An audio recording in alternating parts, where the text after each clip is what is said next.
आम्हाला संपलेला पक्ष म्हणून हिणवलं आणि आता एवढं मोठं आंदोलन उभं राहिल्यावर 250 आमदार असूनही शरद पवार केंद्रबिंदू म्हणतात. सुप्रिया सुळेंचा हल्लाबोल.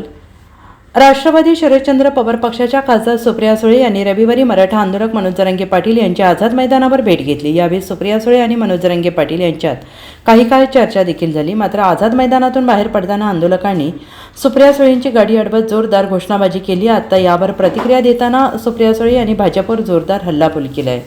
सुप्रिया सुळे यांनी म्हटलंय की माझी नैतिक जबाबदारी आहे. मी एक लोकप्रतिनिधी आहे, त्यामुळे सगळ्यांच्या भावनांचा आदर मी केलाच पाहिजे. एखाद्या मुलाच्या काही वेदना असतील तर त्या ऐकून घेणे, समजून घेणे नाही तर त्यातून मार्गही काढणे ही माझी नैतिक जबाबदारी आहे. इथे बाई फार काही झालेलं आणि एखाद्या मुलाने हट्ट केला तर त्यात गैर काय, असंही त्यांनी म्हटलेलं आहे. मनोज जरांगे पाटील यांच्यासोबत काय चर्चा झाली असं विचारलं असता सुप्रिया सुळे म्हणाल्या की काल मी गेले तेव्हा जरांगे यांना खूप थकवा आला होता, त्यामुळे ते आराम करत होते. आमची थोडक्यात चर्चा झाली. मी फक्त त्यांच्या तब्येतीची विचारपूस केली. डॉक्टरांशी सविस्तर चर्चा झाली. माझी मुंबई महानगरपालिका आणि महाराष्ट्र सरकारला विनंती आहे, त्या परिसरातील स्वच्छतेवर लक्ष द्या.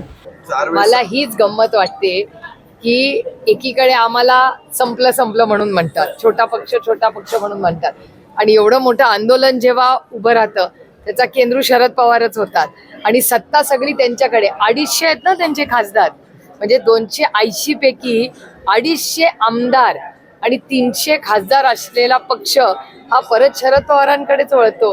हे म्हणजे कमाल आहे बाबा. यासाठी गेल्या 10-15 वर्षामध्ये जे आहे ते आरक्षणाचा प्रश्न तीव्र झालाय. ज्यावेळेस साहेब मुख्यमंत्री होते त्यावेळेस इतका तीव्र नव्हता. बेरोजगारी वाढली आणि मराठा समाजाची आर्थिक परिस्थिती बिकट झाली आहे. त्यामुळे हा प्रश्न आता केंद्राने सोडवावा आणि त्यासाठी राज्य सरकारने प्रयत्न करावा. तुम्हालाही असं वाटतंय? सलग 5 नाही 11 वर्ष गल्लीपासून दिल्लीपर्यंत सलग 11 वर्ष त्यांचं सरकार आहे. माझा प्रश्न असा त्यांना आहे की आपल्याला आठवत असेल की 2018 साली माननीय मुख्यमंत्र्यांचं एक भाषण आहे असेंब्लीमध्ये केलेलं आहे, ज्याच्यात त्यांनी सविस्तर आरक्षणाची मागणी आणि कसं आरक्षण द्यायचं हेही ते त्या भाषणात बोलले. तो व्हिडिओ मी तर पाहिलाच काल, बऱ्याच लोकांनी मला पाठवला, तो माध्यमांनी पाहिला असेल. आज ते सत्तेमध्ये आहे.